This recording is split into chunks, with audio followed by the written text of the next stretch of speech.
All right, Emily, usually I do these alone. I talk at a screen for 30 minutes, not even knowing if anyone cares of what I'm saying. So I'm glad to have you on here because it's going to make it more enjoyable. So thanks for joining us. It's my pleasure to be here. Hopefully I can be a little bit more entertaining than a blank screen. Oh my God, so much more. It's already more entertaining. Okay, so just to frame who you are, so if anyone's watching this, they know why I brought you on here. Give kind of a sense of your background. What is your career journey? Yeah. So I'm Emily Grotkin. I'm the VP of Partner and Client Success at Denamico. Denamico is actually a HubSpot implementation and integration partner, and one of the industries that we specialize in is in the franchise space. Sometimes that lends itself to more like licensee style businesses or large multi-location distributed organizations, things like that as well, but do a lot of work with franchises specifically. Prior to being at Dynamico, I worked for a startup software company. We built software that helped people understand how to navigate the healthcare industry and advocate for themselves. We built that up. It was eventually acquired by a large broker who brought it in as a part of their benefits package. So that was kind of my first exposure to small businesses and scale ups, startups to scale ups, and then joined Dynamico shortly thereafter, in part because we had implemented HubSpot ourselves. I saw the impact that had on our ability to grow and scale a business, and ultimately really became transformative for us, and wanted to be a part of seeing other businesses get that same value from their tech stack, which is a large part of what Denamico obviously does every day. So joined the team over here coming up on 8-9 years ago, have been a part of that journey ever since. Excited to be here and talk a little bit about some of the things that we see and have learned from our time working with franchises over the years. Awesome framework there. So I'm gonna lay the foundation for where our discussion goes, and it's twofold. One, I want to start off by saying a project that I'm super proud that I got to work on is we were hired by a bank, the trust division, to understand what is the candidate journey. The benefit of a bank hiring us to do that was they are well funded. And so when we start looking at HubSpot and saying, what is attribution scoring and how can we have a little bit of more predictability in the funnel, HubSpot was an amazing tool to give us those insights. Now, some of the insights the bank didn't necessarily love, that at the start of 6 quarters to go from impression to inquiry. Sure. But they were realistic in expectation. That probably part of the difference is franchisors are usually dealing with millions and the trust division is dealing with billions. And so when it's a different type of mindset, so the flexibility or the patience is higher. But once we had the data, it was fantastic. So what I did for this month's Coffee and Analytics, I always pull out some insight that it's interesting to me. I'm going to read this, and then I want your insights of it, anything that you're seeing, or what HubSpot or a good effective CRM is capable of doing for the franchisor. So what I looked at is we hand survey franchise owners after they've bought a franchise.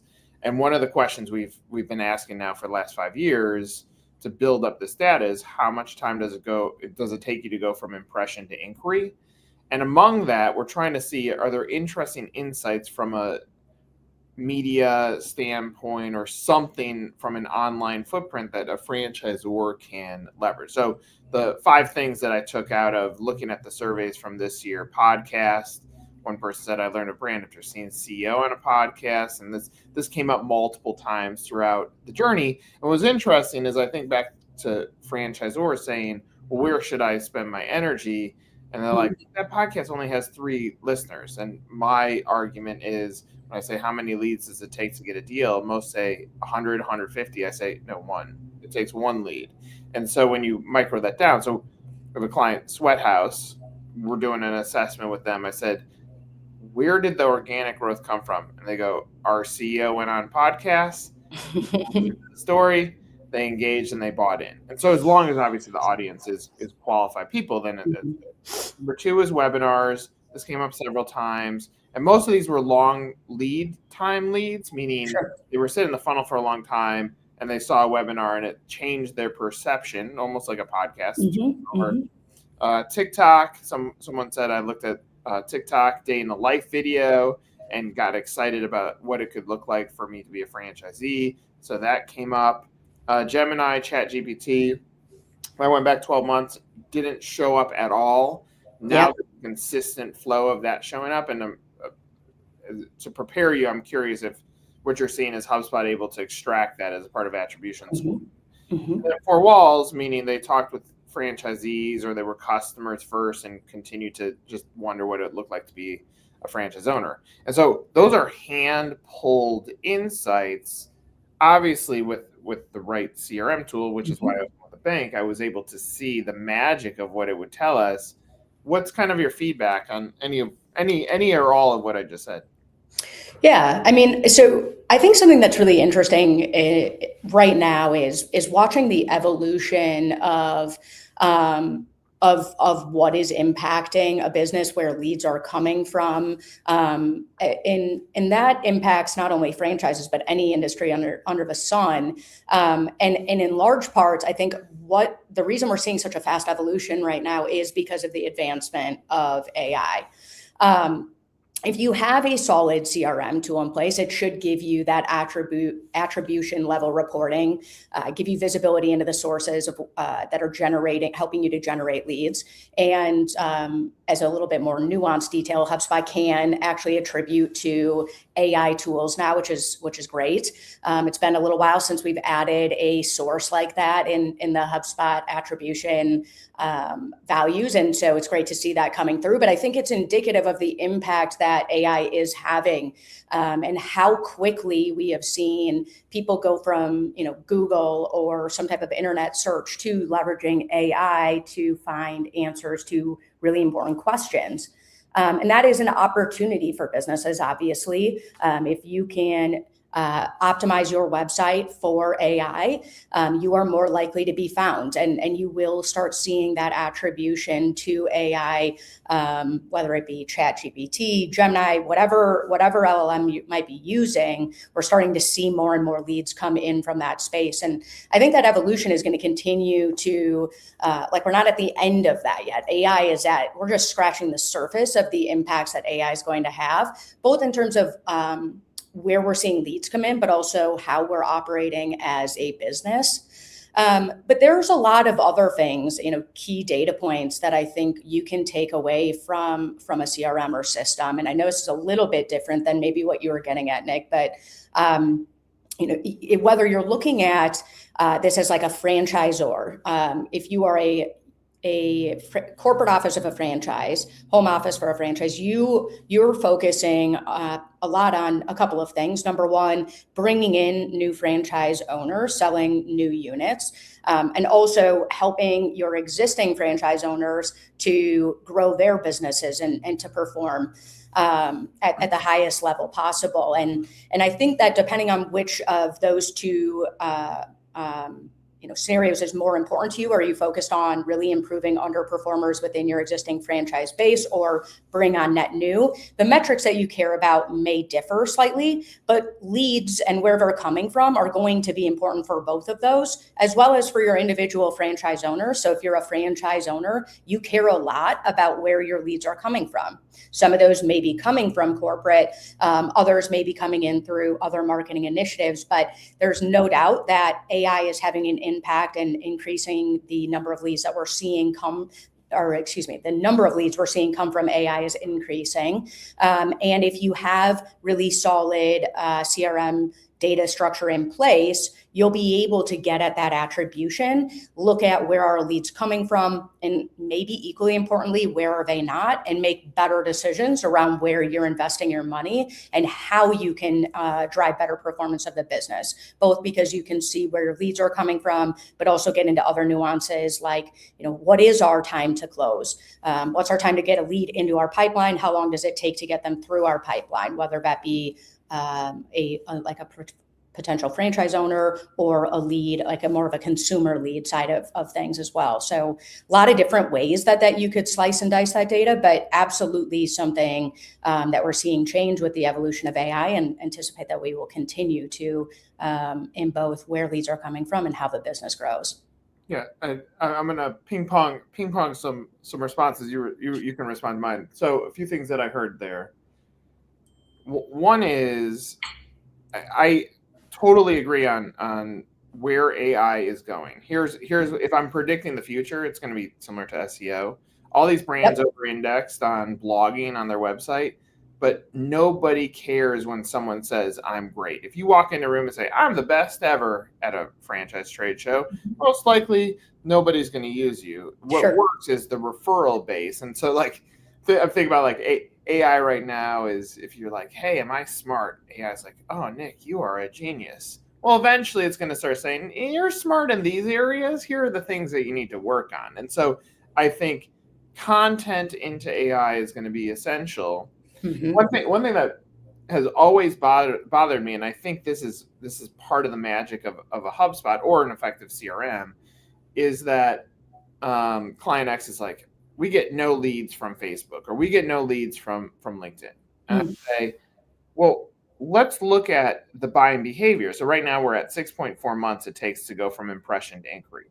And so then my next follow-up question is, you don't think that person spent 1 minute on Facebook or LinkedIn? And they're like, well, they probably did. So right. So if we had a drumbeat on either of those platforms, they probably saw something that impacted this. So when I hear or I think about like probably the thing that frustrates me the most in trying to help a brand figure things out is when they look at like last click attribution. Like I got a lead from my consumer website. Like no shit, of course. Someone searched for your brand. They went to your website. They clicked franchise at the top, and they came into your like that's how it works. And so part of whether it's a consumer or it's a franchisee, part of the math equation that you got to figure out is how much time is it going to take for that person to get about the brand, and then what can we do to accelerate that, whether that's PR or last comment I'll say that I heard from you is consumer or franchise, but it's the life cycle goes like this: sign up, get the homework in or the drumbeat in to get a franchisee signed. Now get them profitable. They're profitable. They refer. Now we created a branch. Go get another franchisee. Make them profitable. Get another franchisee, make them profitable. And at this point, franchisee 1 scales to number 2, 2 scales to number 2. And so that's really how you grow. And so I think I've always been fascinated by the disconnect of businesses focusing on new sales versus fatter clients or fatter franchisees. And so this is where, like, if the technologies work well, AI works well, referral source works well, or your referral network works well, then now all of a sudden you've built an ecosystem that does gets a franchisee excited and then makes what you told them from an expectation standpoint actually come true. Comments on that? Yeah. I think you're spot on, Nick. I think, and I guess I would say a couple of things. First of all, I like what you said about frustration with just looking at that last touch attribution. That is a moment in time, and the moment in time maybe where you became aware of the level of interest that person had in your business, but more than likely they've been looking at you for a very long amount of time, especially if it's a potential franchise like lead. They're looking at potentially purchasing a unit or maybe multi-unit units from your franchise. Then obviously that is that's not a decision they're going to make by filling out a form on your site. So you're spot on that there is a lot of engagement and activity that is likely going on far before that moment in time.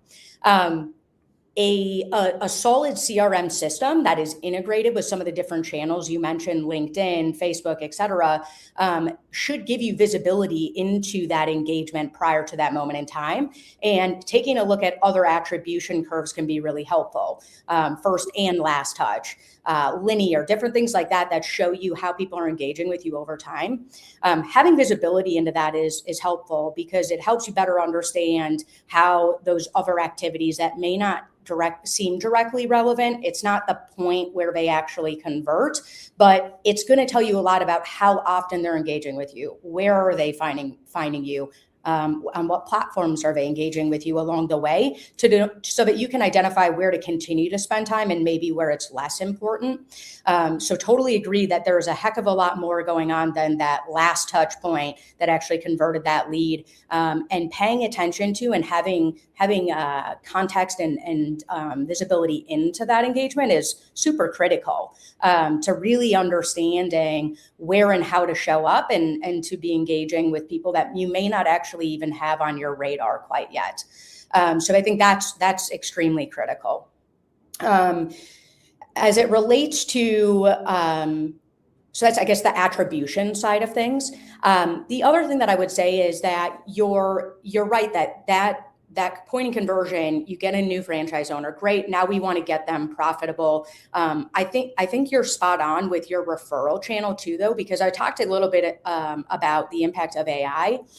The other trend that we're seeing, in addition to AI driving more leads, is that some of the traditional models aren't going to be as critical or as influential as they used to be. So referrals actually are extremely relevant. And I would say as quickly as AI is trending upwards, referrals have been trending upwards at a very quick rate for quite a while now as well. So that could be the franchisees that you have in your network today.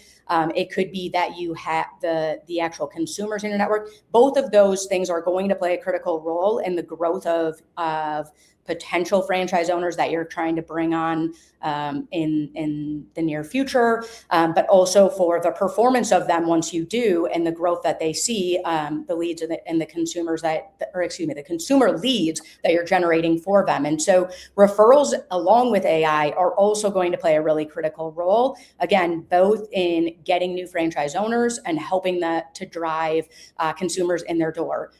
That word of mouth and talking to friends, people in their network to better understand, is this a good decision? Should I go here? That is playing a really critical role. So not only is it important to have some of that visibility into digital engagement, where and how are they interacting with you on some of those digital platforms, but that referral piece, you're spot on, Nick, is also extremely important and trending upward just as quickly, I would say, as AI is and has been for a bit now. So a really important component for franchises to be paying attention to and listening for. At what part in the sales stage do you hit a client currently? For you guys, when your new clients reaches out, at what point do you touch that client? Is it are you after they've already signed up with you guys? Yeah. So, I mean, no, we have a little bit of a longer sales process as well, right? We're working with, large franchise corporations that are typically implementing at both the corporate level and also for individual franchisees. And so that takes time to work through. Like, what does our tech stack look like today? How are we, what's working for us? What's not? What challenges do we have that we're hoping a new system would address? And so going through that sales process takes us time. So we're engaging with clients for a period of time before they make a final decision. Typically, I would say anywhere from like 30 to 60 days is pretty standard. We're starting to see that. That's you personally, or is it? Personally, yes. So you're in charge of sales? In parts, yeah. It's one of the many things that I do on a daily basis. The reason I'm asking it is because, I can't argue with anything that you and I just said, and obviously I just said it and you said it. I'm validating it, but to a salesperson, like if I'm putting myself in their seat, especially in franchise sales or a CMO that has the pressures of comp sales, they're sitting there and saying, "Oh, cool. I probably should know how my candidates behave. Where are my leads?" And so they listen to what we just said, but they beeline it directly to, "I don't care what the process is, just get me more." Sure. And so it's why I asked it to you is because, like, in in client success, it's different. We're looking at like all these different touch points and saying, how does the equation create happier, healthier, more profitable clients for our organizations? But in franchise sales, and partly because of the pressures to sell, how do we go get more franchisees? Yeah. And the CMO is like, how do I get sales tomorrow? Like, what can I do to drive sales? Yeah. So this panic moment, and this is why I said the bank statement. The bank said, all right, we got time to figure this out. It was a 2-year project to get it done. If I said it's going to take 2 years to franchisor to figure this out so that we have a baseline on both sides, and be like, what? No, we're not hiring you. So if there is a salesperson, like if we now had to pull back and say, here's the definitive thing you need to think about as the next stage in funnel predictability or the speed to close, what would you say to them? Yeah, I think it depends a little bit on what your current state looks like. If you don't have a system today, the best time to get one in place is today, because that's going to start giving you visibility into where your leads are coming from. So that would be step one. But if you don't have that, or if you're in a position where you're not making those types of decisions, the next best is to just start at least keeping track of the people you're having conversations with. How did they first become aware of you, and what led them to reach out to you? So you're at least getting some of that visibility into first touch, last touch, if your system isn't giving you the visibility and you don't have the ability to get a system in place that's going to enable you to capture that in the future. So those would be the 2 places I would start, depending on your role and what areas you're able to sort of dictate or to have some control over. The sooner you get, whether it be from a system or anecdotally, from conversations with leads that you're talking to, the sooner you can capture those data points, the sooner you can identify where and how to spend your time in the future. Knowing where and how people are learning about you is critical to knowing where it's worth spending more of your time in the future. So if you want to go get more of those leads, go to where it's already working for you. The other thing that you can learn from that is what's not working. So we just said that both AI and referrals are trending in a positive direction. They're 2 of the most common places that businesses are starting to see leads come from. That trend I anticipate to continue. So the other 2 things that I would say are do an AEO. So looking at your website, how optimized is it for you to show up in AI? So AI engine optimization. And then the second thing, in addition to looking at how optimized are we for AI, is to start spending a little bit more time talking to either existing consumer leads or your existing franchises to understand, what do they like about you? What do they not like about you? And look for opportunities to continue to improve their experience. Once you know you have somebody who's really happy with you, be direct about asking for a referral. Hey, do you know anybody else who might be interested in working with us or in purchasing a franchise? Your referrals can come from just being a little bit more direct in the ask for it. And so in addition to, looking at how do I start capturing data to see where my leads are coming from today, thinking about those 2 trend areas we just said are trending up, those are 2 easy ways to start looking at how do we improve and make sure we're getting leads from those 2 channels. Okay. As you're writing on my chicken scratch piece of paper, like, okay, so how do I start breaking it down? And what's interesting is, and it's us and it's you, we're actually both of our companies are really stage 2 companies. Stage 1 is your business, and I think this is like, we just got done with our franchise summit yesterday. Yeah. And it's interesting because you'll have brand X selling at a crazy pace. Like I'll give you my example. We have a client. It's called Busy Bee Jumpers. We get them in Entrepreneur Magazine, PR, and Franchise Times. We've had other clients in the same 2 publications at a kickoff, same exact timing. Busy Bee gets 7 franchisees out of those 2 articles. Mm-hmm. Business B gets 0. So they look at it and say, you messed up. You didn't do this. It's like, well, Busy Bee, the cost to get in and how much you can make is really, really sound. The culture is really strong. It's led by a passionate founder. And so we look at the business construct, it's a better business than Business B. And so, but when we get to level 2, it's like the client ends up blaming equally. Like it doesn't matter whether we fix the offering or not, we get down to blame where are our leads. And so for you or for us, what I wrote down is level 1 is your business. Level 2 is the tools to process your leads. And then level 3 is to grow and meet expectations. And like obviously technology and everything we do from marketing standpoint can fit into each of these layers. Sure. But if business X comes to you and says, I bought in, I get it. We should have technology solutions. Like a lead comes in, like how do we actually automate and talk to them? But if the business isn't good, if you can't make the money that you want to make, then our solutions end up being the blame when we should have taken a step backwards and said, here's the gaps in your business. So I say all that. I'm sure you've been there.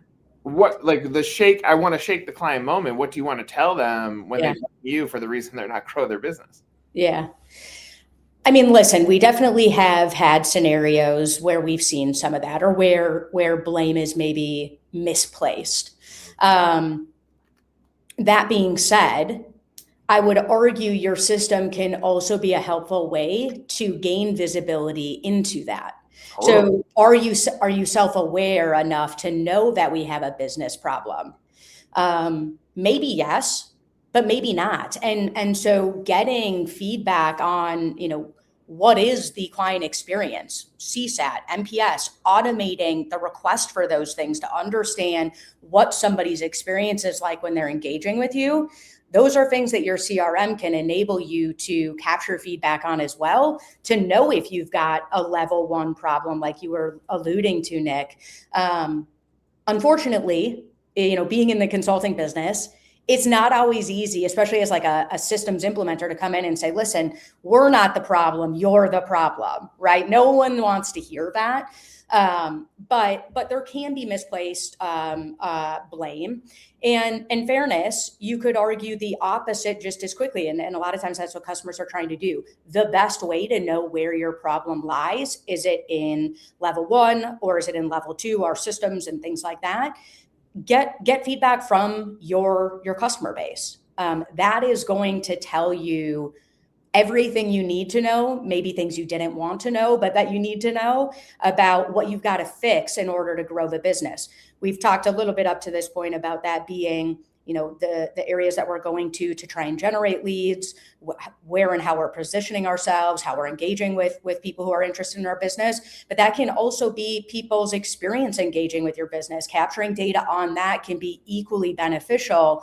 And again, that's where having systems in place becomes so impactful.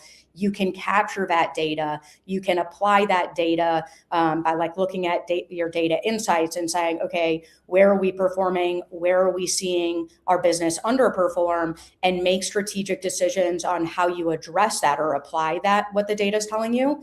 And then from there, go make some changes to your strategy. If somebody's saying, listen, I'm really interested in working with you, but getting in contact with somebody has been a really big challenge. I now have something that I can go fix. How do I streamline the process for them to get in contact with somebody on our team? A system like HubSpot, a lot of times a company will have a form on their website. Great. That's like a non-starter. We have to have that nowadays. Better yet would be if they could schedule a meeting with somebody on your sales team directly on your site at a time that worked for them. Now you don't even have to do the follow-up necessarily to get the meeting. It's already on calendars. And so things like that can really help you understand where and how can we improve the process for a lead to engage with us, or for a customer to engage with us, a franchise to engage with us, whatever it may be that you're trying to really focus in on and grow. Your systems should be a place that you can go to capture that information, provide you with that data insight, and then give you a platform that gives you the tools to then execute on the learnings there.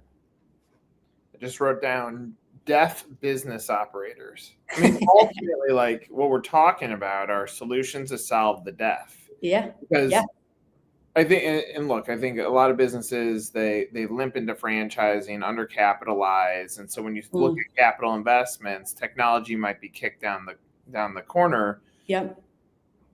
But the reality is, if you don't have, like, and that's probably the number one failed miss of business leaders or businesses, is if you operate it deaf Mm. and you don't listen to feedback, then you're just constantly guessing of what works. And so if you put Yep. technology into play, it helps you. And Uh-huh. that's like, again, like I extracted the insights this month by us. We have to be effective listeners as marketers, because we have to extract stories and then put them to work. Like it's fundamental to our business. Can Mhm. some of that stuff be automated? Probably not yet, because a conversation with someone, like could I have had an AI agent have this conversation with you? Fundamentals of it, but it's probably not going to pivot the way that it wants to. And so that's Right. where humans and technology, I think, are still bound together at current stage that we're in business. But the problems that you solve, it lets a deaf business operator start to hear again, or start to listen, right? Spot on, Nick. And I love the deaf operators analogy. I think that's like a great way to describe it. There is no cheaper time to implement systems that are going to enable your business to scale than in the very beginning. Yeah. And the complexity in your business is only going to continue to grow. The more that you can put in place, early on, the better off you're going to be, both in having a good pulse on your business, what's working and what's not, where to make investments. I would argue that investment makes investing in your business to scale a lot less expensive, because you know where to invest, when to invest, and why you're investing. And the results of those investments are far more likely to pay off. Well, I mean, I'll put it to me, like the thing that is hardest for me in business is when I have to operate deaf or blind. If I don't have the data, then decisions are really, really tough to make. Mm-hmm. When I have it, you have an executive dashboard, then it gives you, whether I'll oversimplify this. Our media relations team, for years, I would say, go pitch the media, 500 calls, whatever the number is. Mm-hmm. Once we first operationalized the business through HubSpot, but I knew how much time it took to get an interview. I knew people's success rates. Mm-hmm. I knew, like, all the data that I had. And so now the conversation with someone wasn't like, go get on the phone more. Mm-hmm. It was like, here's the gap that we need to close, or your pitch is not effective here, or this is how we can. And so those moments for a franchisor that is frustrated in the sales funnels that they have, Mm-hmm. most of the time it's because they didn't take the step backwards and say, well, how do I take the tape off my eyes, or the Mm-hmm. covers off my ears? And I think that's the benefit of it. I'm completely aligned with you. And part of the reason I want to have this conversation, it was because I can keep pulling out these insights. Mm-hmm. I have someone else saying, like, guys, yes, HubSpot is great. Maybe you don't want HubSpot. Maybe you want something else. Sure. Just start listening and start putting this stuff in place, because 2 years down the line is going to come fast. And if you didn't do it now, it's going to keep getting more costly to step backwards and uncover what your story is, right? Yeah, and I think using, like, let's say I'm a new business, like new to the franchise. I'm new to franchising. We just signed maybe our first 2 contracts with franchise owners. We're considering putting some systems in place, but we don't know if that investment is worth it. How helpful would it be if you could track everybody who's expressed interest in in potentially becoming a franchise owner? And if they decide now's not the right time, or maybe the finances aren't quite there for me, I need to save up a little bit more money before I can buy in. I want to make sure that I am capitalizing on every single one of those. I want to know why they decided not to move forward with me right now, and maybe tailor my marketing to them based on that. If they were really interested, loved the brand, the business, they were bought in and it's purely financial, I need to make sure I stay top of mind and continue to talk about success stories so that while they're saving up their money to be able to buy a franchise, they're not forgetting about me and they're getting that much more excited about what I'm interested in. If somebody drops out, midway through the funnel or midway through the sales process, I want to know where and why, and actually capture some of that feedback. And the benefit of having a CRM, like HubSpot in place is that it makes it easy to capture all of that information in a single source. If you don't capture it there, find it fair enough. Sometimes that can be an investment a business isn't ready for. The most important thing is that you're capturing those types of things. You've got a platform that enables you to continue to engage with them, because that is going to play a critical role in your ability to generate new leads and to generate new referrals from your existing franchise base as you continue to grow. So those are a couple of examples of where having that system in place can be really impactful. Who didn't move forward into the sales process because it just wasn't the right fit or the right time or the finances weren't there? How do we continue to market to them and stay top of mind? Where are we losing people in that sales process, and why? Are there things that we can do or learn about how we could improve the business from those takeaways? Feedback from one or two people is one thing, but seeing that in aggregate across all the different people you're talking to over the course of a year, you're having a lot of conversations over the course of a year. So having that data captured somewhere is going to make it that much easier as you go into thinking about how do we continue to grow this thing and apply those learnings. Just make sure you're capturing it somewhere, if not in a CRM. Yeah, it'll take the blinders off. I think it totally makes sense. Okay, so let's say someone's paid attention to this point. And I heard you say like an emerging franchisor could still be great for you guys. In closing, what do you want any franchisor that's watching this to know about you guys? Yeah. I think a lot of what we enable are things that we have talked about, Nick. And if you're wondering, is now the right time for me to implement? We're happy to help you work through that with you. What does the process look like? Is it the right fit for me? How does that fit into the larger systems that we already have in place today?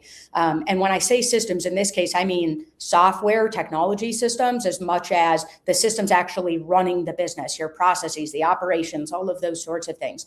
That is what we help businesses figure out. How do I take my current state and evolve to address some of the challenges that I'm having today with a new system like HubSpot? We're happy to have that conversation. But a lot of what we talk about is how do we enable the sorts of things that we've been discussing, Nick? Where do you have gaps in your data today? How does that impact or hinder you from running the business?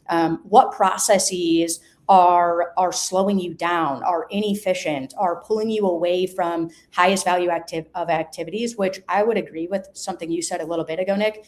Could AI replace a conversation like this? Not effectively, not yet, not today. And so the most important thing that you can be doing as an emerging franchise is getting out there and having conversations with people.